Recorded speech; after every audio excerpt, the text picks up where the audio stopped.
बिस्मिल्लाहिर्रहमानिर्रहीम। आगे जो हम लोगों ने लास्ट लेक्चर में पढ़ा था, मैं थोड़ा सा उसका एक रिव्यू देता जाता हूँ, उसके बाद फिर हम नेक्स्ट पढ़ते हैं, ठीक है।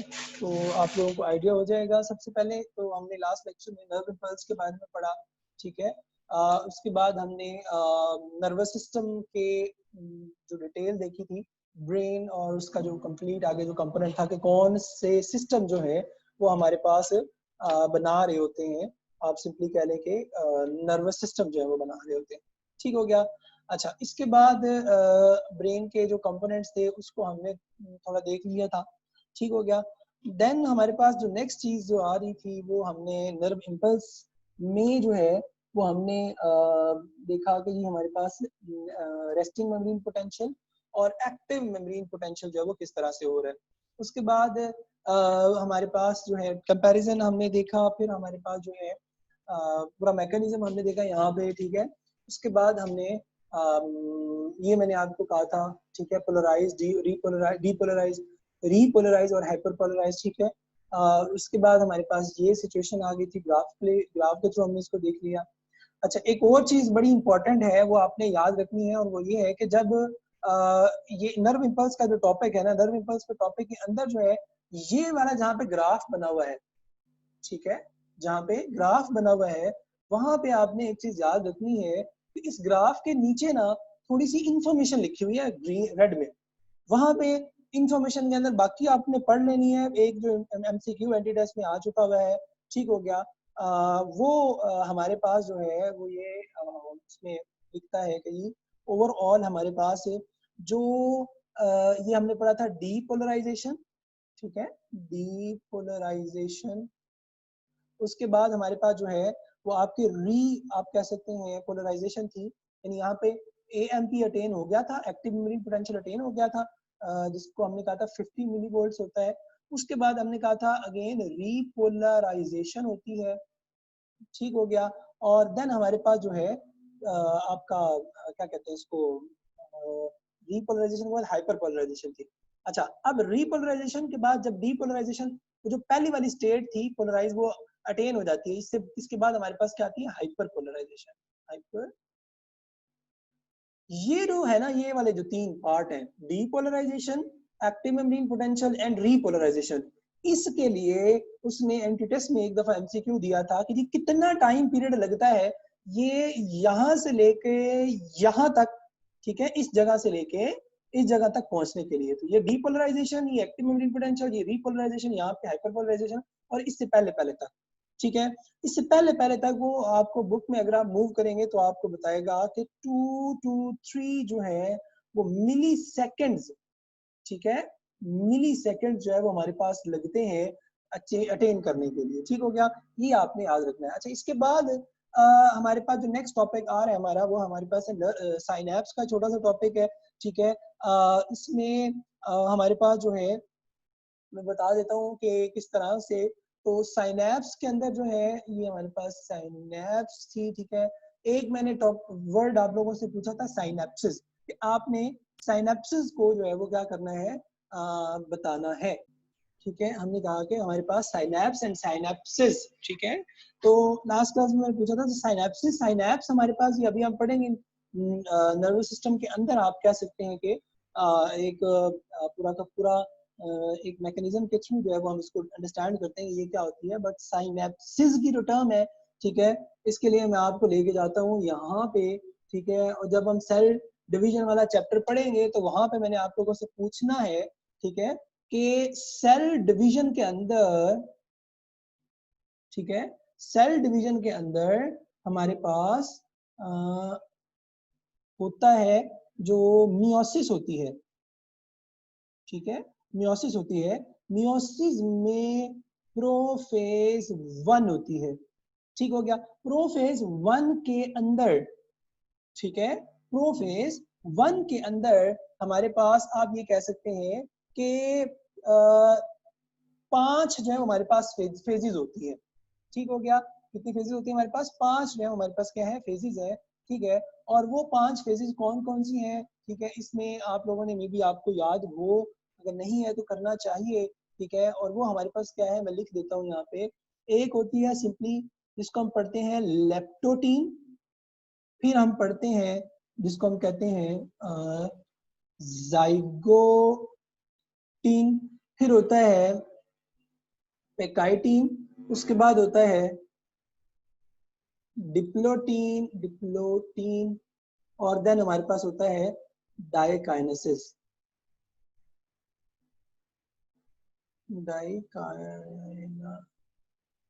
ठीक हो गया। इस पर थोड़ा सा ये 1, ये 2, ये 3, ये 4, ये 5, ठीक हो गया। तो अब इसमें अब ये लेप्टोटीन जाइगोटीन, ये आपने 5 फेजेस याद रखनी है प्रोफेज 1 की। Leptotene, zygotene, pachytene, diplotene, diakinesis, ठीक है। अब इसका सीक्वेंस अगर आपको याद होगा तो भी हमारे पास जो है लाइक इसका LZPDD, ठीक हो गया। तो ये आपने याद रखना है LZPD&D, ठीक हो गया। इसमें मैं आसानी से एक जो है ना वो क्या कहते हैं उसको ट्रिक बताता हूँ, सही है। और वो ट्रिक ये है कि इसको याद रखने का तरीका ये है, ये सीक्वेंस को, ठीक है। क्योंकि अक्सर औकात ये सीक्वेंस जरूरी इसलिए है क्योंकि क्रोमोसोम जब पेयर हो रहे होते हैं ना, नॉन होमोलोगस क्रोमोसोम, ठीक है। इसमें होता है कि लेप्टोटीन में क्या होता है कि इस तरह से क्रोमोसोम हमारे पास जो है डबल हो चुके होते हैं, ठीक हो गया, इस तरह से। और उसके बाद हमारे पास जो है क्या होता है कि जाइगोटीन के अंदर जो है वो जो क्रोमोसोम के नॉन होमोलोगस है ना, ये आपस में इस तरह से क्या कर जाते हैं, यहाँ से कंबाइन कर जाते हैं इस तरह से, ठीक है ना। इस तरह से मैं इसको बल्कि थोड़ा ओपन अप करके करता हूँ यहाँ पे ये हो गया, ये हो गया। उसके बाद ये हमारे पास हो गया जी ये, और दूसरा फ्रेगमेंट इस तरह से। अब ये आपस में क्या हुआ है, ये बिल्कुल पास पास आ जाते हैं और आपस में अटैच हो जाते हैं। ये लेप्टो होती है जिसमें पास आते हैं, नॉन ये हमारे पास सिस्टर क्रोमोसोम, ठीक है, नॉन सिस्टर क्रोमोसोम्स, ठीक हो गया। ये प्रोफेज 1 के अंदर होता है, ठीक है। ये अभी मे भी अगर आप लोगों को प्रॉपर्ली समझ नहीं आ रहा तो इसमें परेशान होने वाली बात नहीं है। सिंपल बस ये याद रख लें कि लेप्टोटीन के अंदर क्रोमोसोम इस तरह होते हैं, जाइगोटीन के अंदर इस तरह से होते हैं, उसके बाद पेकाइटीन के अंदर जो है यहाँ पे एक्चुअल में क्या ये है क्याज़मेटा फॉर्मेशन, क्याज़मेटा, ठीक है, क्याज़मेटा। उसके बाद क्या होता है कि यहाँ पे एक्चुअल में ये वो रीजन होता है जहाँ पे क्रॉसिंग ओवर होनी होती है। क्रॉसिंग ओवर के बाद क्या होता है, ये पेकाइटीन के अंदर एक्चुअल में आप कह सकते हैं क्रॉसिंग ओवर होती है, ठीक है। तो यहाँ पे आप कह लें कि क्या होगा, क्रॉसिंग ओवर होती है।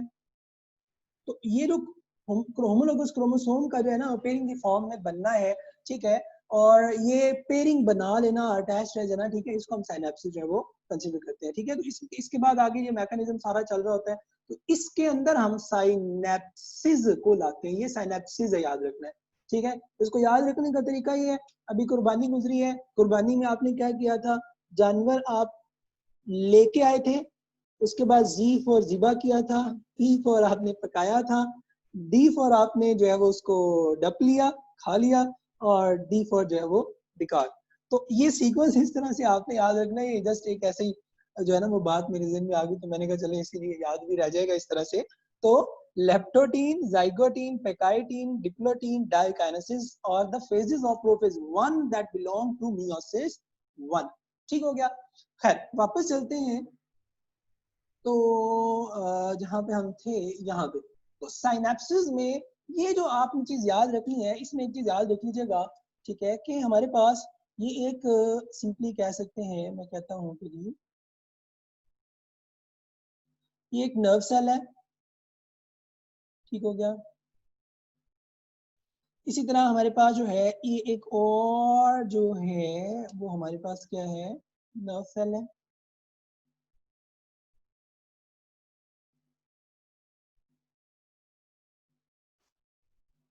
ठीक है।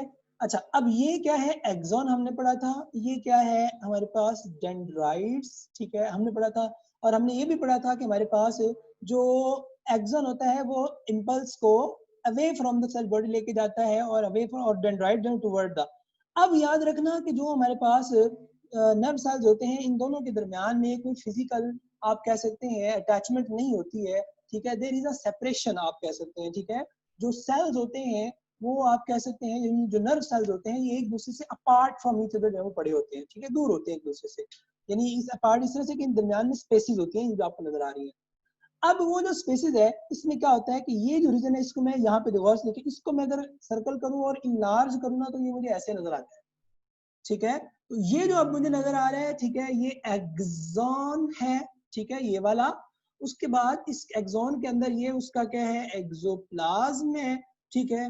और इसके बाद क्या होगा, इसके अंदर माइटोकॉन्ड्रिया होते हैं, ठीक है, ये एक्सॉन टर्मिनल भी, ये टर्मिनल आ गया। उसके बाद इसकी ये जो मेम्ब्रेन होती है ना, एंडिंग, ठीक है, that membrane is called as presynaptic membrane कह देते हैं इसको, या इसको आप प्री साइनेप्टिक नॉब भी जो है वो कह सकते हैं, ठीक हो गया, एक ही बात है। अच्छा, इसके अंदर आपको ये साइनेप्टिक वेसिकल नजर आ रहे होते हैं, और इन साइनेप्टिक वेसिकल्स के अंदर ये रेड डॉट्स में जो आपको नजर आ रहे हैं, दीज आर न्यूरोट्रांसमीटर्स, न्यूरोट्रांसमीटर्स। जब इंपल्स इधर से इस तरफ मूव करती है ना, तो इंपल्स के मूव करने से हमारे पास क्या होता है कि ये वेसिकल जो है ये क्या हो जाते हैं, एक्टिव हो जाती है, ठीक है, ये वेसिकल एक्टिव, और ये जाके प्री साइनेप्टिक मेम्ब्रेन से फ्यूज करते हैं और वहां से एक्सोसाइटोसिस करते हैं, ठीक है। याद रखना यहाँ पे क्या हो रही है, एक्सोसाइटोसिस। ये एंटीटेस्ट के हवाले से बड़ा इंपॉर्टेंट पॉइंट है कि जब इंपल्स एक नर्व सेल से दूसरे नर्व सेल तक जाती है तो वहां पे क्या हो सकता है, पॉसिबिलिटी एक्सो। अच्छा, दूसरी तरफ है ये डेंड्राइट, ठीक है, ये क्या है हमारे पास, डेंड्राइट है, ये वाला डेंड्राइट। ये डेंड्राइट की एंडिंग है, इसको हम कहते हैं पोस्ट साइनेप्टिक मेम्ब्रेन, ठीक है, इसको हम क्या कहते हैं, पोस्ट साइनेप्टिक मेम्ब्रेन, सही है, ठीक है। अब इसमें एक्चुअल में क्या होता है कि इंपल्स एक रीजन से दूसरे रीजन तक, यानी एक सेल से दूसरे सेल तक, एक नर्व सेल से दूसरे नर्व सेल तक जो है हमारे पास क्या होता है, आप कह सकते हैं कि रिलीज हो रहा होता है, ठीक है। Number of different types of यहाँ पे न्यूरोट्रांसमीटर्स होते हैं। अब ये जब न्यूरोट्रांसमीटर यहाँ एंटर होता है ना, तो ये एक्चुअल में यहाँ एंटर होकर मैं आपको दिखाता हूँ, ये देखिए बुक की डायग्राम मैंने ऐड की है, ठीक है, इसमें आपको नजर आ रहा होगा डायरेक्शन ऑफ द इंपल्स आ रही है, प्री साइनेप्टिक न्यूरॉन है, माइटोकॉन्ड्रिया पड़े हुए हैं, नॉब साइनेप्टिक है, ये इन दोनों के दरमियान में स्पेस को साइनेप्टिक क्लेफ्ट कहते हैं, ये प्री साइनेप्टिक मेम्ब्रेन है, ये दूसरी वाली जो है ये वाली पोस्ट साइनेप्टिक है, ठीक है क्या। उसके बाद हमारे पास जो है वो साइनेप्टिक वेसिकल कंटेनिंग। अब यहाँ देखें, जैसे ही इंपल्स आई इन्होंने इसको एक्टिव किया, एक्टिव करने के बाद ये जो है ये क्या करते हैं, यहाँ से रिलीज कर रहे हैं न्यूरोट्रांसमीटर्स, जो कहाँ से रिलीज हो रहे हैं, प्री साइनेप्टिक से, और कहाँ ऐड हो रहे हैं, पोस्ट साइनेप्टिक के ऊपर। और पोस्ट साइनेप्टिक के ऊपर हमारे पास जो है वो याद रख लीजिएगा, यहाँ पे क्या होते हैं इस तरह से, ये आप कह सकते हैं रिसेप्टर्स होते हैं, न्यूरो रिसेप्टर्स कह सकते हैं इसको। ये यहाँ पे आपको क्लियर नजर आएगा, ये देखिएगा जरा, यहाँ देखें, यहाँ से इंपल्स आई, यहाँ से ये रिसेप्टर साइट्स, ठीक है। तो आपको इन टेस्ट में पूछ सकते हैं कि न्यूरोट्रांसमीटर कहाँ से रिलीज होते हैं, आपको पता होना चाहिए प्री साइनेप्टिक से। कहाँ ऐड होते हैं, पोस्ट साइनेप्टिक। क्यों ऐड होते हैं, because they are receptor sites. आपसे पूछ सकते हैं रिसेप्टर साइट्स कहाँ पे होती हैं, प्री साइनेप्टिक के ऊपर होती है या पोस्ट साइनेप्टिक के ऊपर होती है, ठीक है, तो आपको पता होना चाहिए। यहाँ पे मैंने साथ एनिमेशन भी एक ऐड की है ताकि आपको पता चले कि यहाँ से इंपल्स जब आती है, इंपल्स आके तो ये क्या करेगी, ये देखिए इंपल्स आई, इन्होंने आया एक्शन पोटेंशियल के थ्रू, इन्होंने इन वेसिकल्स को एक्टिव किया, वेसिकल ने एक्सोसाइटोसिस की, वेसिकल ने एक्सोसाइटोसिस करने के बाद न्यूरोट्रांसमीटर के साथ यहाँ पे क्या होगी, ये अटैच होगी। जैसे ही ये न्यूरोट्रांसमीटर के साथ अटैच होती है ना, याद रखना ये आगे सेल को, और अगला सेल क्या है भला, ये वाला सेल बॉडी है किसकी, नेक्स्ट नर्व सेल की, ठीक हो गया। यहाँ से इंपल्स आती है न्यूरोट्रांसमीटर, ये न्यूरोट्रांसमीटर होते हैं ना, ये क्या करते हैं, एक्टिव कर देते हैं नेक्स्ट नर्व सेल को, ठीक है। और नेक्स्ट नर्व सेल के अंदर फिर अगेन जो है वो क्या होती है, एक नई आप कह सकते हैं फॉलोड बाय प्रीवियस जो हमारे पास होती है, आप कह सकते हैं कि एक क्या कहते हैं इसको, जो एक नर्व इंपल्स ट्रिगर हुई होती है ना, ये आगे कंटिन्यू जो रहती है, और इस तरह से कंटिन्यूसली मूव करते करते वो फाइनली ब्रेन तक जो है वो पहुंच जाता है, ठीक हो गया। अच्छा जी, तो हमारे पास एक चीज जो है वो याद रखनी है इसमें कि न्यूरोट्रांसमीटर की जो है वो एग्जांपल भी बुक में दी हुई है, ठीक है, वो आपने याद रख लेनी है, ठीक है, न्यूरो ट्रांसमीटर, ठीक हो गया। अच्छा, न्यूरोट्रांसमीटर हमने क्या कहा जी, कि जो आप कह सकते हैं कि केमिकल्स हैं, मैंने पहले भी आपको बताया हमारे पास, ठीक हो गया। और इसके अंदर जो एग्जांपल्स आपकी बुक में दी हुई है, इसके अंदर हार्मोन्स भी हो सकते हैं, प्रोटीन लाइक स्ट्रक्चर्स भी होते हैं, मिसाल के तौर पे हमारे पास सेरोटोनिन है, ठीक हो गया। इसी तरह मीन जो है वो आ जाता है, ठीक हो गया। इसी तरह एड्रीनालीन है, ठीक है, नॉर एड्रीनालीन जो है वो आ जाता है, ठीक हो गया। इसी तरह एसिटाइल कोलीन है, ठीक हो गया। ये हमारे पास जो है ये सारे के सारे किसकी एग्जांपल है, ये एक्चुअल में ये जो सारे अब यहाँ से रिलीज हो रहे हैं, these ऑल आर न्यूरोट्रांसमीटर्स, ठीक है। और न्यूरोट्रांसमीटर ये फर्दर हमारे पास क्या करते हैं कि फर्दर ट्रांसमिशन के अंदर इन्वॉल्व होते हैं नर्व सेल से, एक नर्व सेल से दूसरे नर्व सेल, ठीक है। तो यहाँ पे अगर हम मूव करेंगे ना यहाँ वापस, तो यहाँ से यानी यहाँ से जो एक स्टार्ट हुआ वो फाइनली इसी मैनर के थ्रू ब्रेन तक, और ब्रेन से वापस फिर इसी मैनर के थ्रू जो है वो क्या करता है, पहुंचता है कहाँ तक, आप कह सकते हैं उस इफेक्टर तक, यहाँ पे उसका रिस्पॉन्स जो है वो जनरेट किया जाना होता है अगेंस्ट स्पेसिफिक, आप कह सकते हैं सिंपल स्टिमुलाई, ठीक हो गया। ये छोटा सा एक आसान सा टॉपिक था जो कि नॉर्मली एंट्रेंस में जो है वो पूछ दिया जाता है कि हमारे पास जो है वो इस रीजन से, ये जो डायग्राम ये वाली ना, ये वाली याद रखने कोई इशू नहीं है, ये वाली भी याद ना रखे कोई इशू नहीं है। मेन चीज जो याद रखनी है इसमें ये रिसेप्टर याद रखने हैं, और इसके अंदर ये वाली जो इसकी लेबलिंग हुई है ना, आपने इन लेबलिंग को अच्छे तरीके से याद रख लेना है। इसी से एमसीक्यू जो है वो नॉर्मली पूछा जाता है, हाँ जी साइनेप्टिक वेसिकल्स किस रीजन के अंदर होती हैं, अच्छा साइनेप्टिक क्लेफ्ट किसके इन बिटवीन होता है, प्री साइनेप्टिक एंड जो है वो पोस्ट साइनेप्टिक के दरमियान में, रिसेप्टर कहाँ पे होते हैं मैंने पहले बताया, ठीक हो गया। डायरेक्शन किस तरफ होती है हमारे पास ये पता होना चाहिए, ठीक है। इसके अलावा पूछ सकते हैं कि जी what are the possible components exist in the exoplasm that is एक्सन नॉब कह लें या सिनेप्टिक नॉब कह लें, ठीक है। एक्सन का बिल्कुल एंडिंग, उसमें पॉसिबली माइटोकॉन्ड्रिया हायर क्वांटिटी के अंदर होते हैं, बिकॉज आपको पता है कि एक्सोसाइटोसिस होनी है ना यहाँ पे, अभी मैंने आपको बताया कि यहाँ से क्या होती है एक्सोसाइटोसिस, तो एक्सोसाइटोसिस हो एंडोसाइटोसिस हो ऑल रिक्वायर, ठीक है, जो बल्क ट्रांसपोर्ट होती है ऑल रिक्वायर एनर्जी, तो इसलिए यहाँ पे माइटोकॉन्ड्रिया भी हमारे पास जो है वो ज्यादा होते हैं। तो अब आपको होपफुली समझ आ गया होगा कि हमारे पास जो साइनेप्स है ये किस तरह से जो आ जाता है, ठीक हो गया। अच्छा नेक्स्ट अगर हम मूव करते हैं, अच्छा नेक्स्ट जो मैंने ये सेबल दोबारा से मैंने ऐड किया है, ठीक है। इसको ऐड करने का पर्पज ये है कि आपको ये बताना दिखाना है हमारे पास कि इसके अंदर जो है हमने नर्वस कोऑर्डिनेशन ये सारा देख लिया है, उसके बाद रिफ्लेक्स आर्क, ये नर्व इम्पल्स, सिनेप्स देख लिया है, ठीक हो गया, ये देख लिया है, और हार्मोन्स वाला देख लिया।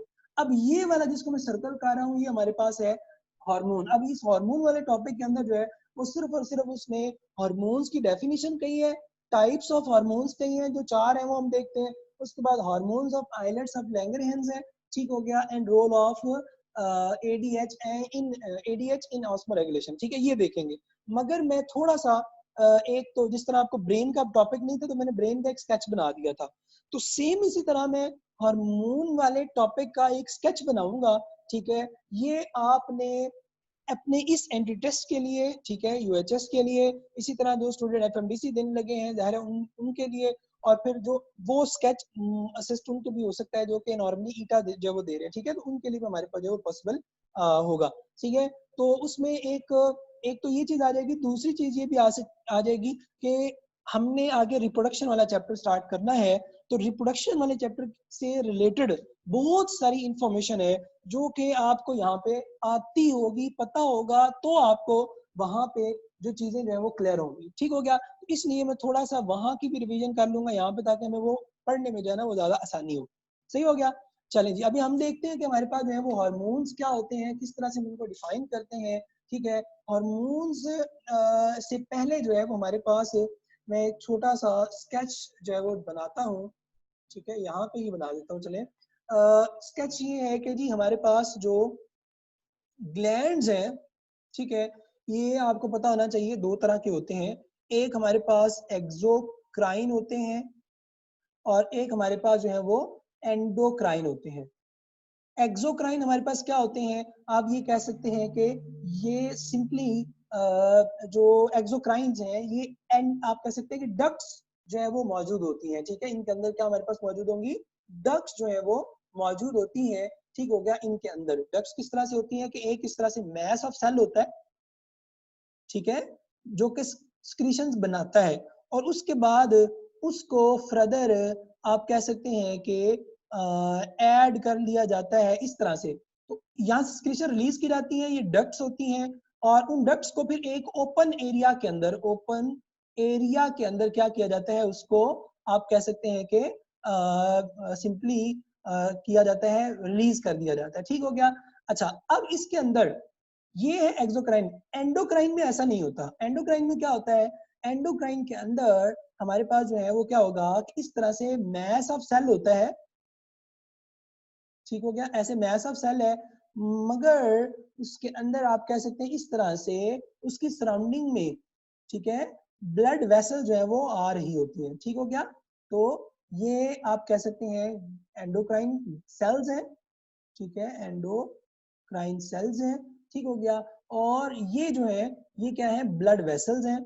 ब्लड वेसल्स हैं। तो ये अपनी स्क्रीशन जो है वो सीधा ब्लड में शामिल करेंगे, यानी endocrine secretions are released into blood directly। जबकि इसके अंदर क्या होगा, ओपन एरिया के अंदर, अगर मैं आपको याद हो, अगर हम स्वेट ग्लैंड की बात करते हैं, अब स्वेट ग्लैंड में क्या होता है, स्वेट जब प्रोड्यूस होता है तो वो स्किन से, अब स्किन का ओपन एरिया है। इसी तरह हमारे पास सलाइवरी ग्लैंड्स होते हैं। अब सलाइवरी ग्लैंड्स क्या है, जो सलाइवा प्रोड्यूस करते हैं और ओरल कैविटी का ओपन एरिया है वहां पर रिलीज कर देते हैं। इसी तरह आपने पढ़ा होगा पेंक्रियाज। अब पेंक्रियाज ड्यूअल नेचर का है, दोगला है। पेंक्रियाज के सेल्स होते हैं जिन्हें हम कहते हैं एसिनार। एसिनार सेल प्रोड्यूस करते हैं पेंक्रियाटिक जूस। ठीक हो गया। पेंक्रियाटिक जूस, और पेंक्रियाटिक जूस को ओपन एरिया में रिलीज किया जाता है, कहां पे बोला, ड्यूडिनम के अंदर। ठीक हो गया। अब ये सारे क्या है, एक्सोक्राइन ग्लैंड है। एंडोक्राइन ग्लैंड की अगर हम बात करेंगे तो एंडोक्राइन ग्लैंड्स हमारे पास जो होते हैं, आपने याद रखना है कि एंडोक्राइन जो है ये इस तरह से नहीं होते हैं ओपन एरिया में। सिंपल जितनी भी इनकी स्क्रीशंस होंगी वो हमारे पास क्या करते हैं, ओपन एरिया में रिलीज करते हैं। इनकी जो स्क्रीशंस होती हैं, by the way these secretions are we call them hormones. Simple. ठीक हो गया। उन्हें क्या कहते हैं, हार्मोन्स। अब याद रख लीजिएगा जो एंडोक्राइन सिस्टम है ये हमारे पास हार्मोन जो है वो आप कह सकते हैं आ जाते हैं। ठीक है। अब इनके अगर हम डेफिनेशन की तरफ मूव करते हैं कि हार्मोन्स होते क्या है, ठीक है, सिंपली आप इनको अगर डिफाइन करना चाहें, ठीक है, हार्मोन को, तो आप सिंपली कह सकते हैं कि जी ये ऑर्गेनिक कंपाउंड्स हैं। ठीक है, those are produced by glands. ठीक है, एंडोक्राइन ग्लैंड, मैं यहाँ पे ई डॉट कर देता हूँ, इसका मतलब आप समझ लीजिएगा एंडोक्राइन आप कह सकते हैं ग्लैंड्स, सेल्स। ठीक हो गया। और उसके बाद जो है आप कह सकते हैं कि ये जो प्रोड्यूस हो गए उसके बाद इनको हम क्या करते हैं, मैंने बताया ब्लड के अंदर, तो हम क्या कहते हैं, ट्रांसपोर्टेड थ्रू ब्लड। ठीक हो गया। ब्लड के थ्रू क्या किया जा रहा है, उनको ट्रांसपोर्ट किया जाता है। ठीक हो गया। और उसके बाद आप कह सकते हैं कि लास्ट जो चीज आ रही है, ये क्या करता है, अपना इफेक्ट शो करता है, या अपना जो फंक्शन है वो परफॉर्म करता है। ठीक है, शो कह लें, show the effect on targeted area. ठीक है, वो टारगेटेड एरिया जहां से प्रोड्यूस होते हैं ये वो नहीं होता, ये किसी और जगह पे नॉर्मली हो सकता है। ठीक हो गया। ये हमारे पास जो है वो हार्मोन्स आप कह सकते हैं जो है वो आ जाते हैं। ठीक हो गया। इस तरह ये आप कह सकते हैं कि स्टिमुलेट कर रहे होते हैं किसी फंक्शन को, कम कर रहे होते हैं, ज्यादा कर रहे होते हैं, तो ये एक्चुअल में कोऑर्डिनेशन ही है एक तरह से बॉडी की। अच्छा, टाइप्स ऑफ हार्मोन्स में जाएंगे तो इससे पहले जो है, अब एक टाइप्स ऑफ हार्मोन्स आगे हमारे पास आता है, तो उससे पहले मैं एक और चीज आपको बताना चाहता हूँ कि टाइप्स को पढ़ने से पहले हम देखते हैं यहाँ पे कि ये आपको बुक की मैंने डायग्राम ऐड की है। I really recommend you all कि इस डायग्राम के नीचे जो है एक स्पेसिफिक जो है तकरीबन कोई, ये आई थिंक सो पेज बनता है कोई 72 जो है वो पेज बनता है, इसके नीचे तकरीबन ना कोई 8-10 लाइनों का एक फिगर लेजेंड मौजूद है, इसकी इंफॉर्मेशन मौजूद है। ठीक है, वो आपने जो है वो अच्छे तरीके से पढ़नी है। सही हो गया। अच्छा, यहाँ पे मैं एक बता देता हूँ आपको, ये जो आपको नजर आ रहा है, ये उसमें मैं लिखता हूँ, ये हाइपोथैलेमस। ठीक है, ये न्यूरोस्क्रिटी सेल्स ऑफ हाइपोथैलेमस है। याद रखना है आपने, हमने पढ़ा था कि ब्रेन में, फोर ब्रेन के अंदर लिम्बिक सिस्टम हमने पढ़ा था, उसका जो पार्ट है हमारे पास हाइपोथैलेमस होता है। हाइपोथैलेमस जो है ये याद रख लीजिएगा ऑस्मोरेगुलेटरी स्ट्रक्चर के तौर पे भी आती है, ऑस्मो रेगुलेशन में भी इन्वॉल्व होता है, थर्मो रेगुलेशन में भी इन्वॉल्व होता है, ठीक है, ऑस्मो रेगुलेशन में इन्वॉल्व है, थर्मो रेगुलेशन के अंदर इन्वॉल्व होता है, ठीक हो गया। इसके अलावा स्लीप वेक साइकिल में इन्वॉल्व होता है, ठीक हो गया। इसके बाद मेनेस्ट्रल साइकिल के अंदर जो है वो इन्वॉल्व होता है, या मेनेस्ट्रल साइकिल पढ़ेंगे रिप्रोडक्शन के अंदर, ठीक हो गया। इसके अलावा हमारे पास जो है जो आप कह सकते हैं कि बर्थ के अंदर जो है वो इसकी इन्वॉल्वमेंट होती है, ठीक है। तो खैर इसके अलावा और बहुत सारे फंक्शंस है, एक तो ये इसकी है, ठीक है। इसी के साथ साथ याद रखना कि हाइपोथैलेमस का अदर जो रुख है या अदर चेहरा है या अदर फेस है, ठीक है, एक फेस तो उसका ये हो गया ना कि ये काम कर रहा है, दूसरा उसका फेस क्या होता है कि ये खुद भी न्यूरोस्क्रीटरी, गौर से सुनना, न्यूरोस्क्रीटरी, ठीक है, यानी न्यूरोस्क्रीटरी, ठीक है, न्यूरोस्क्रीटरी जो सेल्स होते हैं, ठीक है, न्यूरोस्क्रीटरी जो सेल्स होते हैं इसके वो स्क्रीशंस भी करते हैं, ठीक है। और वो स्क्रीशन किस चीज के करते हैं, ADH की, ठीक है, एक हार्मोन है, और हमारे पास एक और हार्मोन है जिसको हम कहते हैं ऑक्सीटोसिन। इसका मतलब क्या हुआ कि आप ये कह सकते हैं कि ये जो हमारे पास हाइपोथैलेमस है ये ऑक्सीटोसिन या ADH भी स्क्रीट करता है। कौन प्रोड्यूस करता है, ये एमसीक्यू पूछा जा सकता है, हाइपोथैलेमस कौन सी हार्मोन प्रोड्यूस करता है, ऑक्सीटोसिन या ADH, ये याद रखना है, ठीक हो गया। इसके अलावा ये देखिए यहाँ प्रोड्यूस कर, इसके अलावा ये है रिलीजिंग हार्मोन्स, किसके अंदर, ब्लड के अंदर, ब्लड आर्टरीज के अंदर।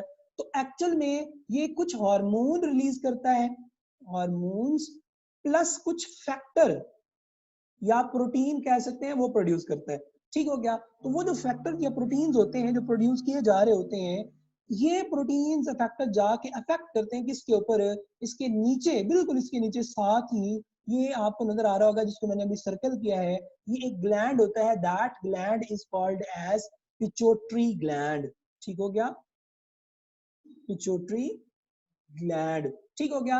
अच्छा, अब हमारे पास एक दो चीजें याद रखनी है यहाँ पे, ठीक है, कि जो पिट्यूटरी ग्लैंड है इसको मास्टर ग्लैंड भी कहते हैं, ठीक हो गया, इसको हम क्या कहेंगे, मास्टर ग्लैंड भी कहेंगे, ठीक है। और इसका जो साइज होता है ये बहुत माइन्यूट, आप कह सकते हैं बहुत छोटा, बिल्कुल एक पी, आप कह सकते हैं जो मटर होता है उसका बिल्कुल साइज इतना होता है, ठीक हो गया। और इसका अगर हम आप कह सकते हैं कि बात करते हैं इसकी वेट के हवाले से, तो बहुत माइन्यूट सा वेट होता है इसका, about I think so book में लिखा हुआ है 0.5 आई थिंक सो ग्राम है, ठीक है, ठीक है, ये ग्राम आ जाएगा, ठीक है, ये इसका जो है वो वेट आ जाएगा, सही हो गया, बहुत बिल्कुल छोटा सा होता है। अब याद रखना, मैं बताने लगा हूँ, गौर से सुनना, जो हाइपोथैलेमस है, ठीक है, ये एक फनल लाइक जो स्ट्रक्चर होता है ना, ठीक है, यहाँ से देखेंगे फनल लाइक स्ट्रक्चर से नीचे कनेक्ट कर रहा होता है किसको, पिट्यूटरी ग्लैंड को, ठीक हो गया, किसको कनेक्ट कर रहा होगा,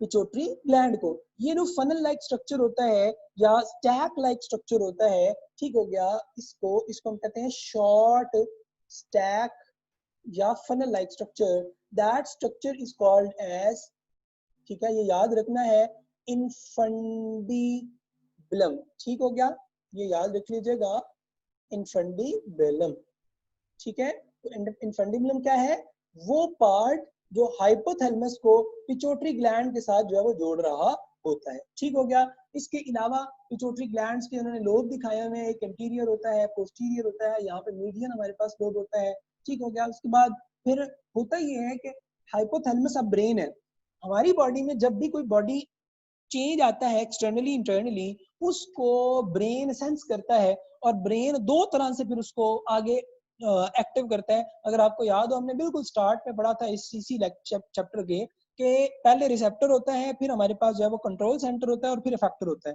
तो कंट्रोल सेंटर जब इफेक्टर को भेजता है, तो हमने पढ़ा था इफेक्टर में दो आते हैं मसल्स, ठीक हो गया, वो हमने पीछे पढ़ा कि मसल्स के थ्रू जो है वो मूवमेंट जो है वो चल रही थी, कंट्रोल कर रहा होता है। दूसरा हमने क्या पढ़ा, हमने कहा ग्लैंड्स होते हैं भाई, ठीक है। जिस तरह गर्मी लगती है, ठीक है, तो गर्मी में स्वेटिंग स्टार्ट हो जाती है, ठीक हो गया। इसी तरह यहाँ पे अब हमारे पास क्या होता है कि जो इंटरनली हमारे पास बॉडी की चेंजेस चल रही होती है, ग्रोथ चल रही होती है, रिप्रोडक्शन चल रही होती है, ठीक हो गया। बॉडी का वाटर की कह लें या सॉल्ट की ऑस्मोरेगुलेशन चल रही होती है, ठीक हो गया। इसी तरह फूड की डाइजेशन चल रही होती है। तो ये सारी की सारी याद रख लीजिएगा under the control of nervous system होता है। यानी नर्वस सिस्टम ने with the help of effectors यानी ग्लैंड्स और मसल्स दोनों के थ्रू क्या करना होता है, बॉडी को कंट्रोल करना होता है। ये आपने एक चीज है वो याद रख लेनी है, ठीक हो गया। अच्छा यहाँ पे अब मैं एक और चीज जो बताने लगा हूँ, ठीक है। मैंने अभी आपको स्टार्ट में क्या बताया था, ये कि इसके अंदर हार्मोन है वो अब सारे नहीं है, ठीक है। हार्मोन सारी डिटेल में नहीं है, मगर मैं फिर भी आपको एक स्केच लिखवाना चाहता हूँ ताकि आप लोग उसको जो है वो अच्छे तरीके से जो वो याद रख लें, ठीक हो गया। तो यहाँ देखिएगा ये पॉसिबल हार्मोन्स हैं एंडोक्राइन के, ठीक है, जो हमारे पास एग्जिस्ट करते हैं। मैंने उनकी लोकेशन के हवाले से ऐड कर दिया है। हाइपोथैलेमस है, उसी तरह पिट्यूटरी ग्लैंड है, ठीक है। पिट्यूटरी ग्लैंड हमारे पास जो है वो नंबर ऑफ हार्मोन जो है वो प्रोड्यूस करते हैं। मैं यहाँ पे सिंपली लिख देता हूँ, बस नाम लिख देता हूँ। लाइक STH है, ठीक है, TSH हमारे पास आ जाता है, ACTH आ जाता है, उसके बाद हमारे पास FSH आ जाता है, LH आ जाता है, ठीक हो गया। इसको ICSH भी कह देते हैं, प्रोलैक्टिन आ जाता है, ठीक है। तो ये हमारे पास किसके हार्मोन्स हैं, आप कह सकते हैं पिट्यूटरी ग्लैंड के। इसके अलावा हमारे पास इसके अंदर MSH आ जाता है, ठीक है। STH मेटोट्रॉपिक हार्मोन है, TSA थायराइड स्टिमुलेटिंग हार्मोन है, ACTH एड्रीनोकॉर्टिकोट्रोफिक हार्मोन है, FSH फॉलिकल स्टिमुलेटिंग हार्मोन है, LH ल्यूटिनाइजिंग हार्मोन है, ICSH interstitial cell stimulating hormone है, प्रोलैक्टिन है, इसको LTH भी कहते हैं, ल्यूटोट्रॉफिक हार्मोन है। MSH है, मेलानोफोर सेल स्टिमुलेटिंग हार्मोन है, या मेलानोसाइट स्टिमुलेटिंग हार्मोन है, सही हो गया। उसके बाद हमारे पास जो है स्टोर करता है, गौर से सुनना, स्टोर्ड किसको, ADH एंड ऑक्सीटोसिन को, क्योंकि ये दोनों तो प्रोड्यूस होते हैं हाइपोथैलेमस से, ठीक हो गया। इसी तरह थायराइड ग्लैंड है, तो ये क्या प्रोड्यूस कर रहा होता है हमारे पास, T3 ट्राई आयोडोथायरोनिन, ठीक है। इसी तरह T4 प्रोड्यूस कर रहा होता है। इसी तरह कैल्सिटोनिन जो है वो प्रोड्यूस कर रहा होता है। इसी तरह पैराथायराइड हमारे पास है, तो ये हार्मोन प्रोड्यूस कर रहा होता है, पैरा हार्मोन, ठीक हो गया। इसी तरह एड्रीनल ग्लैंड है, तो एड्रीनल ग्लैंड हमारे पास जो है वो हार्मोन प्रोड्यूस कर रहा होता है। आपको पता है कि 2 रीजन होते हैं इसके, ठीक है। उसकी आगे मैं थोड़ा सा आपको डिटेल में भी लेके जाता हूँ, ठीक है। इसमें एड्रीनालीन है, नॉर एड्रीनालीन है, ठीक हो गया। ये 2 हार्मोन होते हैं। इसके अलावा कॉर्टिकल हार्मोन्स होते हैं, लाइक एल्डोस्टेरोन है, कॉर्टिकोस्टेरोन होता है हमारे पास, ठीक हो गया।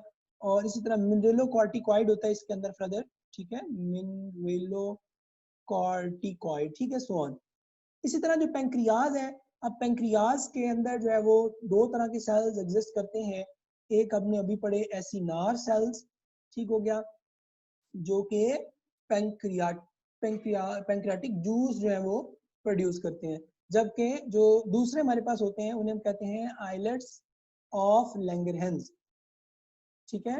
अच्छा इसमें ये याद रखना, लैंगरहैंस साइंसदान था, साइंटिस्ट था, और आइलेट्स सेल्स को कह देते हैं, ठीक है। तो इसने एक्चुअल में इनको आइडेंटिफाई किया था, डिस्कवर किया था, इसी वजह से फिर उसके नाम पे जो है ना इसको आइलेट्स ऑफ लैंगरहैंस जो वो कहा जाता है, यानी लैंगरहैंस के सेल्स, ठीक है।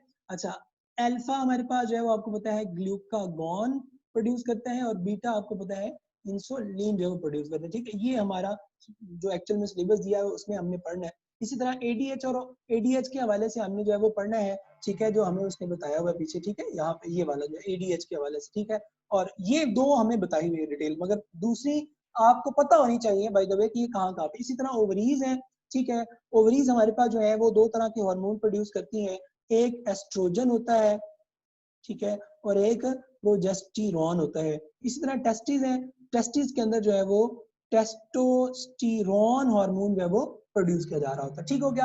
ये हार्मोन्स की जो है वो सिंपली आपने याद रखनी है, सिंपली आप कह ले के लोकेशन याद रखनी है ग्लैंड की कि कहाँ पे मौजूद है, नंबर 1। नंबर 2 वो ग्लैंड कौन से हार्मोन प्रोड्यूस कर रहा है। नंबर 3 वो मैं आपको अभी बताता हूँ कि वो आपने क्या करना है, ठीक हो गया। वो बल्कि मैं आपको लेके जाता हूँ यहाँ पे, ठीक है, यहाँ देखते हैं। अब मैं गौर से केयरफुली मैं एक छोटा सा एक हायरार्की बनाने लगा हूँ, आप लोगों ने इसको नोट कर लेना, मेरे साथ कोशिश करिएगा, ठीक है। और वो हायरार्की क्या है, किस तरह से है, मैं इसको बनाता हूँ ताकि आपको ये सारी अंडरस्टैंड जो वो हो जाएगी, ठीक है। अच्छा जी, let me change the colour black. और उसके बाद हमारे पास जो है आई नीड लाइन, ठीक हो गया। ओके जी, तो हमारे पास मैं क्या कर रहा हूँ कि यहाँ से इसको ले लेता हूँ, ठीक है। और उसमें मैंने क्या कहा, मेरे पास जो है ये है जी ग्लैंड्स, ठीक हो गया। मैं ग्लैंड्स को जब ले रहा हूँ, उसमें सबसे पहले मैंने आपको बताया हमारे पास कौन सा ग्लैंड, मैं शॉर्ट में लिखूंगा PG stands for pituitary gland, ठीक हो गया। कितने हमारे पास pituitary gland, pituitary gland further जो है वो हमने आपने याद रखना है डिवाइडेड है इनटू 3 रीजन्स, ठीक हो गया। एक हमने कहा हमारे पास एंटीरियर होता है, एंटीरियर लोब होता है इसका, फिर हमारे पास जो है वो इसका मीडियन लोब होता है, ठीक हो गया। और उसके बाद आपने याद रखना है इसका पोस्टीरियर लोब होता है, ठीक है। अच्छा, जो इंटीरियर लोब है इसका, ठीक है, हमारे पास याद रखना है कि ये हार्मोन प्रोड्यूस कर रहा होता है, और वो हार्मोन हमारे पास कौन कौन से हैं उसमें याद रख लीजिएगा। एक तो STH आ जाता है, उसके बाद TSH आ जाता है, यानी स्टिमुलेट आप कैसे सोमैटोट्रॉफिक हार्मोन है, दूसरा है थायराइड स्टिमुलेटिंग हार्मोन है, ठीक है। इसी तरह हमने अभी पढ़ा ACTH एड्रीनोकॉर्टिकोट्रॉफिक हार्मोन है। इसी तरह एक और इसके अंदर 1 2 3 और उसके बाद चौथा जो है GNR, आप कह सकते हैं H गोनेडोट्रोफिन रिलीजिंग हार्मोन जो है वो प्रोड्यूस होते हैं। और वो हमारे पास कितनी तरह के होते हैं, वो हमारे पास FSH होता है फॉलिकल स्टिमुलेटिंग हार्मोन, LH होता है, या इसको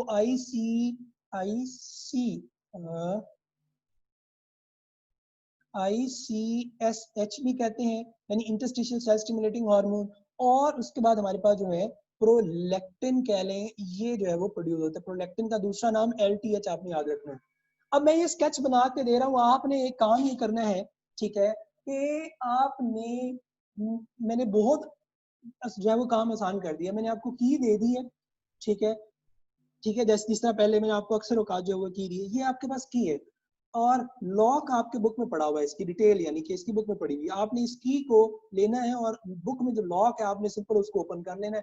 उसमें जो जो चीजें होंगी, यानी STH का जो काम लिखा हुआ है, रोल लिखा हुआ है, भैया आपने लिख देना है, ठीक है। TSH का जो लिखा हुआ है, STH हमारे पास जो सोमैटोट्रोफिन ग्रोथ हार्मोन होता है, ठीक है, ये प्रोटीन की प्रोडक्शन में इन्वॉल्व होता है। इस तरह से सारे जो है वो आपने लिखने, ठीक है। मैं इनकी फर्दर डिटेल में जो है वो नहीं जा रहा। अच्छा, इसी तरह मीडियन लोब हमारे पास है। मीडियन लोब आपने याद रख लेना है, हमारे पास एक हार्मोन प्रोड्यूस करता है MSH melanocyte cell stimulating hormone, और प्रोलैक्टिन कोई जो पोस्टीरियर है ये कोई हार्मोन प्रोड्यूस नहीं करता, ठीक है। ये याद रखना, इट्स स्टोर्ड हार्मोन्स, ठीक है, प्रोड्यूस्ड बाय हाइपोथैलेमस, ठीक हो गया। और वो कौन से हैं, ऑक्सीटोसिन है, और एंटी डायरेटिक हार्मोन है, ये इसको वैसोप्रेसिन भी कहते हैं, ठीक है। अब ये आपने जो है वो याद रख लेना है। उसके बाद सेकंड जो हमारे पास कैटेगरी आती है हार्मोन की, वो हमने पढ़ा ग्लैंड की, वो हमारे पास हमने देखा थायराइड ग्लैंड। और थायराइड ग्लैंड के अंदर जो है आपने याद रखना है, मैंने बताया T3 T4, ये ट्राई आयोडोथायरोनिन है, ठीक हो गया, और ये टेट्रा आयोडोथायरोनिन है। और इसी तरह कैल्सिटोनिन जो है वो हार्मोन जो है वो कैल्सिटोनिन जो है वो हार्मोन कौन प्रोड्यूस कर रहा होता है, थायराइड ग्लैंड, ठीक है। इसी तरह आपने याद रखना है हमारे पास के जो पैराथायराइड, इसी के साथ हमारे पास जो ग्लैंड होता है, ठीक हो गया, उसको मैं लिख देता हूँ पैराथायरॉइड। पैराथायरॉइड एक ही हार्मोन प्रोड्यूस करता है जिसको हम कहते हैं पैराथॉर्मोन, ठीक हो गया। इसी तरह नेक्स्ट मूव करते हैं, तो हमारे पास जो आपका कह सकते हैं जो ग्लैंड आता है, ठीक है, वो आइलेट्स ऑफ लैंगरहैंस है, ठीक है। और अभी हमने पढ़ा ये अल्फा और बीटा सेल जो है वो प्रोड्यूस करते हैं, ठीक हो गया। इसी तरह नेक्स्ट मूव करें तो हमारे पास आ जाता है आपके एड्रीनल ग्लैंड, ठीक हो गया। अब एड्रीनल ग्लैंड के दो पार्ट हैं, ठीक है, मैं यहाँ इसको थोड़ा डिटेल नीचे ले जाता हूँ। एड्रीनल ग्लैंड के दो रीजन्स होते हैं, दो पार्ट होते हैं, ठीक है। एक हमारे पास होता है किडनी के ऊपर जो हमने पढ़ा था, तो उसमें जो है ना इस तरह से इसका स्ट्रक्चर होता है इन दो। एक आउटर होता है, ठीक है, जिसको हम कहते हैं एड्रीनल कॉर्टेक्स, एड्रीनल कॉर्टेक्स, और एक इनर होता है एड्रीनल मेडुला। ठीक हो गया, एक एड्रीनल कॉर्टेक्स है और दूसरा हमारे पास क्या है, एड्रीनल मेडुला है, ठीक है। अब जो हमारे पास इनर मेडुला है, ये इनर मेडुला होता है और ये कॉर्टेक्स होता है। अच्छा, जो इनर मेडुला है हमारे पास, ठीक है, ये दो हार्मोन प्रोड्यूस करता है, ठीक है, उसको हम कहते हैं epinephrine, epinephrine and nor epinephrine, nor, ठीक हो गया, एपिनेफ्रीन एंड नॉर एपिनेफ्रीन, ठीक हो गया। आप इसको एक और नाम भी दे सकते हैं, एड्रीनालीन एंड नॉर एड्रीनालीन। ये एक्चुअल में दूसरा ही नेम है, ये एड्रीनालीन है और ये नॉर एड्रीनालीन है, ठीक हो गया।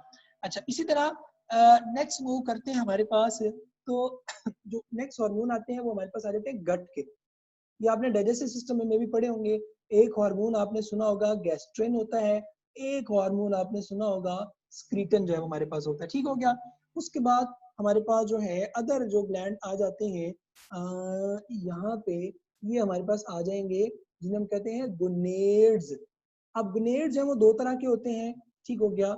एक हमारे पास जो है वो ओवरीज होती हैं गोनेड्स में, और एक हमारे पास क्या होती हैं, टेस्टिस होती हैं, ठीक हो गया। ओवरीज में दो हार्मोन प्रोड्यूस होते हैं, एस्ट्रोजन एंड प्रोजेस्टेरॉन, प्रोजेस्टेरॉन, ठीक हो गया। और टेस्टिस जो है वो हमारे पास प्रोड्यूस कर रहा होता है टेस्टोस्टेरॉन, ठीक हो गया। अब ये एक सिंपल सा स्केच मैंने बना दिया है, आपने एक काम याद रखना है, और वो ये याद रखना है कि हमारे पास जो ग्लैंड्स हैं, और उन ग्लैंड्स में हमारे पास जो है वो कहाँ कहाँ पे किस तरह से हमने इंपॉर्टेंट इनको जो है वो लेके चलना है, क्या रोल है इनका, ठीक है, वो आप लोगों ने पढ़ना है। और उसमें अगर कोई कहीं पे भी कोई प्रॉब्लम आती है तो आपने मुझे बताना है। अच्छा, यहाँ पे एड्रिनल कॉर्टेक्स के जो हार्मोन में लिखना भूल गया, इसमें एक तो मैंने आपको पहले भी बताया था एल्डोस्टेरॉन है इसमें। अच्छा ना, एक और चीज मैं बता दूं, हार्मोन लिखने से पहले बताता हूँ कि जो मैक्सिमम का जो फंक्शन है ना, ये आपने पढ़ा हुआ है, मैं बता दूं, मैक्सिमम का जो फंक्शन है वो आप लोगों ने पढ़ा हुआ है, वो आपको पता है, ठीक है, वो आपको आइडिया है किस तरह से ये ग्लैंड जो वो रोल प्ले कर रहे होते हैं। सिर्फ और सिर्फ आपने थोड़ा सा सोचना है कि अच्छा किस तरह से है। बहुत सारे हार्मोन्स का रोल आपको यहाँ पे आता होगा, अल्फा का आपको पता है, बीटा का आपको पता है, गैस्ट्रिन का आपको पता है, स्क्रीटन का पता है,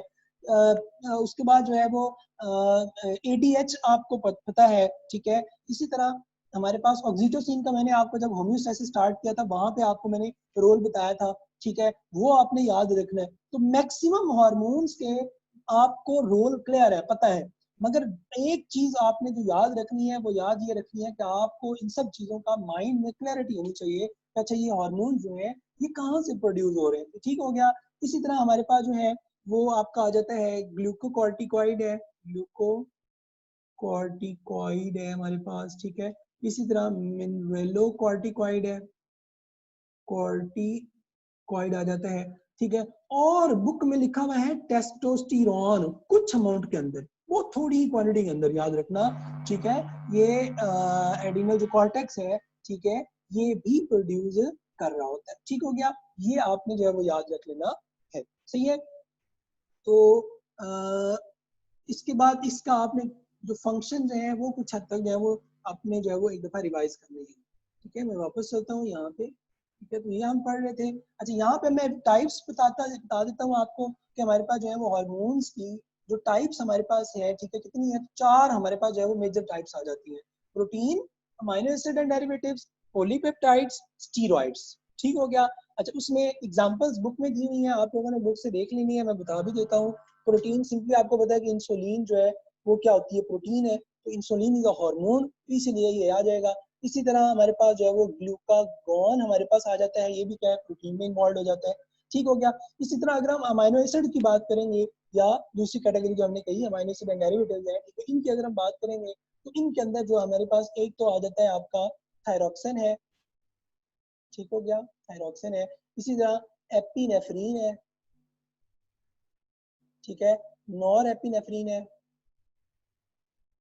एपिनेफ्रीन, ठीक है, नॉर एपिनेफ्रीन, ठीक हो गया।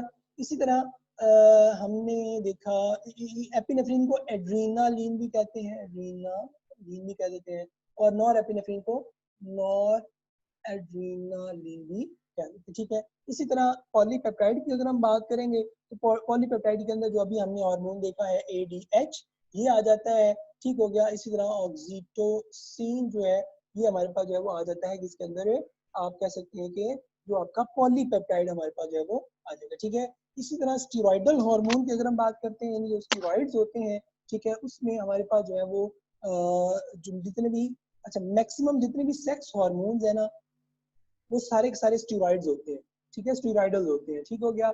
इसमें फॉर एग्जांपल एस्ट्रोजन्स हैं, ठीक हो गया। इसी तरह हमारे पास जो है वो टेस्टोस्टेरोन आ जाता है, ठीक हो गया, और कॉर्टिसोन जो है वो आ जाता है। ये आपको पूछ सकते हैं यहाँ से, जो एमटीएस में एमसीक्यू आता होता है, तो आपसे पूछ सकते हैं कि भाई ये बताओ कि जो एस्ट्रोजन है ये किस हार्मोन में आता है, स्टीरॉइड में, पॉलीपेप्टाइड में, अमीनो एसिड में, या प्रोटीन में? आपको बताना चाहिए स्टीरॉइड में। अच्छा, एक और बात, वो दूसरी तरह से ऐसे भी पूछ सकता है कि ये बताओ कि जी पॉलीपेप्टाइड के अंदर कौन सा हार्मोन आता है, उसमें वो हो सकता है वो एस्ट्रोजन, टेस्टोस्टेरोन, और एक एडीएच दे दे और एक इंसुलिन दे दे, ठीक है, ये आपने याद रख लेना है। इसी तरह वो आपसे पूछ सकता है कौन सा पॉलीपेप्टाइड, या आपको पूछता है कौन सा प्रोटीन में नहीं आता, तो इंसुलिन दे देता है, ग्लूकागॉन दे देता है, थायरॉक्सिन दे देता है, इन्होंने दे देते हैं, तो आपको पता होना चाहिए thyroxine is hormone that not comes under the heading of protein, ठीक हो गया। यहाँ पर आप देख लें कि protein, amino acid and derivatives and polypeptide, इसको आपने क्लियरली डिफरेंशिएटेड जो है वो रखना है, ठीक हो गया। और दोबारा मैं एक दफा देख लेते हैं यहाँ पे, ये जो इन्होंने सिलेबस दिया है इससे हटकर मैंने थोड़ा ज्यादा ही बता दिया है, इसलिए बता दिया है ताकि आपको जो है वो काफी हद तक चीजें जो है वो जो है वो आती हो, पता हो, ठीक है। और इसमें इंसुलिन और ग्लूकागॉन की अगर हम बात कर लें तो आपको पता है कि हमारे पास जो है वो इंसुलिन, ग्लूकागॉन जो है वो नॉर्मली ब्लड में ग्लूकोज को क्या कर रहा होता है, बैलेंस कर रहा होता है, ठीक है। यानी ब्लड में जो ग्लूकोज की होम्योस्टेसिस होती है ना, उसमें इन्वॉल्व होता है, ठीक हो गया। अगर हमारे पास जो है ग्लूकोज जो बहुत ज्यादा है ब्लड के अंदर, ठीक हो गया, if in the blood glucose is higher, insulin क्या करेगा, उसको रिलीज होगा और उसको स्प्रेस करेगा, ठीक हो गया। इंसुलिन की जो ग्लूकोज की स्प्रेशन है, ठीक है, उसके अंदर आप कह सकते हैं इन्वॉल्व होता है, ठीक हो गया। इसके अलावा जो है वो इसका रोल बुक में आप पढ़ेंगे तो आपको पता चल जाएगा। हमारे पास जो है वो ये ग्लूकोज कहाँ से आता है, जो हमारे पास आप कह सकते हैं कि ग्लूकोज कहाँ से आता है, ये आपने पढ़ा होगा कि लिवर है, ठीक है, तो लिवर से एक्चुअल में क्या होता है कि ग्लाइकोजन, ठीक है, से ग्लूकोज बनता है, ठीक हो गया, इसको इसी कर देता हूँ ग्लूकोज, और ग्लूकोज से ग्लाइकोजन बनाया जाता है। जब ग्लूकोज ज्यादा हो गया तो ग्लाइकोजन बन जाएगा, अगर ग्लाइकोजन ज्यादा होगा तो ग्लूकोज से कन्वर्ट कर दिया जाएगा। तो एक्चुअल में इंसुलिन क्या करता है, ये ग्लूकोज को आप कह सकते हैं ग्लाइकोजन, ठीक है, ग्लाइकोजन के अंदर जो वो आप कह सकते हैं कि जी कन्वर्ट करना शुरू कर देता है, ठीक है, हेल्प कर रहा होता है कि जी जल्दी जल्दी से इसको ग्लाइकोजन में कन्वर्ट करें, ठीक हो गया। इसके अलावा हमारे पास जो है ग्लूकोज को सेल यूटिलाइजेशन, यानी ग्लूकोज को कैप्चर करेगा और सेल की यूटिलाइजेशन के अंदर जो है वो हमारे पास क्या होता है, इन्वॉल्व कर रहा होता है, ठीक है। यानी आप सिंपली कह सकते हैं कि सेल के अंदर जो है हमारे पास इन्वॉल्व कर रहा होगा ग्लूकोज, क्योंकि ग्लूकोज ब्लड में बहुत ज्यादा हमारे पास जो है वो हो रहा है, ठीक हो गया। इसके अलावा हमारे पास ग्लूकोज को ये कैप्चर करेगा, ठीक है, ग्लूकोज को ये कैप्चर करेगा, उसको प्रोटीन के अंदर भी कन्वर्ट कर सकता है, लिपिड्स के अंदर भी उसको जो है वो कन्वर्ट कर देता है, ठीक हो गया। अब ये सारा मैकेनिज्म है जिसके अंदर क्या होता है हमारे पास के जो ग्लूकोज है वो क्या हो रहा होता है, ब्लड में कम हो रहा होता है, ठीक है। इसके अलावा आप कह सकते हैं कि जो ग्लाइकोजन है, ठीक है, ग्लाइकोजन की जो ब्रेक डाउन होती है ना, ठीक है, इनटू ग्लूकोज, इसको भी इनहिबिट कर रहा होता है, लिवर से जाके कहता है कि जी आप जो है ना वो ग्लाइकोजन को ब्रेक नहीं होने देना, ठीक हो गया। और इसी तरह अगर ब्लड में जो है वो आपको पता है कि ग्लूकोज का लेवल हाई हो जाए बिकॉज ऑफ द, आप कह सकते हैं इंसुलिन की डेफिशिएंसी की वजह से, तो वो हम उसको हम क्या कह देते हैं जी, सिंपली डायबिटीज मेलिटस। ठीक हो गया, डायबिटीज, ठीक है, उसको हम कहते हैं मेलिटस। एक हमने पहले पढ़ा था डायबिटीज इंस्पाइडस, डायबिटीज इंस्पाइडस, ठीक हो गया। डायबिटीज इंस्पाइडस है बिकॉज ऑफ एडीएच, ठीक है, और डायबिटीज मेलिटस है बिकॉज ऑफ द इंसुलिन। ठीक हो गया, ये आपने जो है वो याद रख लेना, ठीक है। डायबिटीज इंस्पाइडस हमने पढ़ा था जिसमें यूरिन जो है वो बहुत ज्यादा प्रोड्यूस जो है वो हो रहा होता है, ठीक है। इसी तरह ग्लूकागॉन की बात करेंगे तो ग्लूकागॉन इसका जो उल्टा जितना भी इसका ये जो मैकेनिज्म है ना, ग्लूकागॉन जो है वो उसका रिवर्स, यानी ग्लूकागॉन ग्लूकोज प्रोड्यूस कर रहा होता है, ठीक है। और कहाँ से प्रोड्यूस कर रहा होता है, आपको पता है ग्लाइकोजन है, ग्लाइकोजन को जो है वो ब्रेक करता है, असिस्ट करवा रहा होता है। इसी तरह फैट्स को तोड़ रहा होता है, लिपिड्स वगैरह को, प्रोटीन्स को ब्रेक करने में असिस्ट कर रहा होता है। तो ये सारे के सारे, यानी इसका जो रिवर्स आप कह सकते हैं मैकेनिज्म है, ये परफॉर्म कर रहा होता है कौन, ग्लूकागॉन। ठीक हो गया। और इसके अलावा एडीएच का रोल ऑस्मो रेगुलेशन में आपको बड़े अच्छे तरीके से पता है। मैंने आपको एक साइकिल भी दिखाया था पहले शुरू में, बिल्कुल जब आप लोगों ने होम्योस्टैसिस पढ़ी थी, तो उसके अंदर हमने पढ़ा था कि हमारे पास जो एडीएच है, ठीक है, ये अगर हाई क्वांटिटी में बनता है तो ये क्या करता है, वाटर को नेफ्रॉन में, कहाँ पे बोला, जो सी टी या सी डी ऑफ नेफ्रॉन है, यहाँ से क्या करता था, वाटर को ज्यादा रिजॉर्व करता था। जो यूरिन हमारे पास बनती थी वो क्या बनती थी, कंसंट्रेटेड। तो कंसंट्रेटेड यूरिन होगी तो इसकी वजह क्या है, हाई एडीएच, ठीक है। और वाटर रिजॉर्व, इसका मतलब है यहाँ पे वाटर क्या होगा, कम होगा यूरिन के अंदर। दूसरा केस क्या है, एडीएच अगर कम बनता है, ये जो वाटर है सी टी या सी डी से वो कम एब्जॉर्ब होगा, रीअब्जॉर्ब होगा, ठीक हो गया। जिसका रिजल्ट क्या होगा कि जो यूरिन है वो हमारे पास क्या होगी, डाइल्यूटेड होगी, और यानी वाटर जो है वो हाई कंसंट्रेशन के अंदर होगा, ठीक है। यहाँ पे लो कंसंट्रेशन के अंदर, यहाँ पे हाई कंसंट्रेशन के अंदर, ठीक है। तो I think so this was all about, ठीक है, इसमें, ठीक है, ये देख लीजिएगा। बाकी आपने ये लाजमी कर लेना है, ये जस्ट मैंने आपको sketch just for the safe side आपको बताया है, पढ़ाया है, ताकि आप लोगों को ये चीज याद रह जाए कि आपने अगर ये टॉपिक लेट्स सपोज, ठीक है, अभी सिलेबस उन्होंने नहीं दिया, लेट्स सपोज सिलेबस दे देते हैं, वो कहते हैं कि जी जो सारा आपका जो है वो ग्लैंड वाला पोर्शन शामिल है, तो एटलीस्ट आपने ये स्केच बनाया होगा और इस स्केच से रिलेटेड जो है वो आपको चीजें जो है वो पता होनी चाहिए। अच्छा, इसमें आप एक और चीज मैं बताने लगा हूँ, जरा गौर से सुन लेना। हमने इन सारे जो ये जो सारा स्केच आपको नजर आ रहा है, इस स्केच के अंदर हमें ये इंपॉर्टेंट है बहुत ज्यादा, जिसके ऊपर मैं स्टार लगा रहा हूँ, इसको आपने लाजमी पढ़ लेना है। मैं बार बार बता रहा हूँ, इसको लाजमी पढ़ लीजिएगा, ठीक है।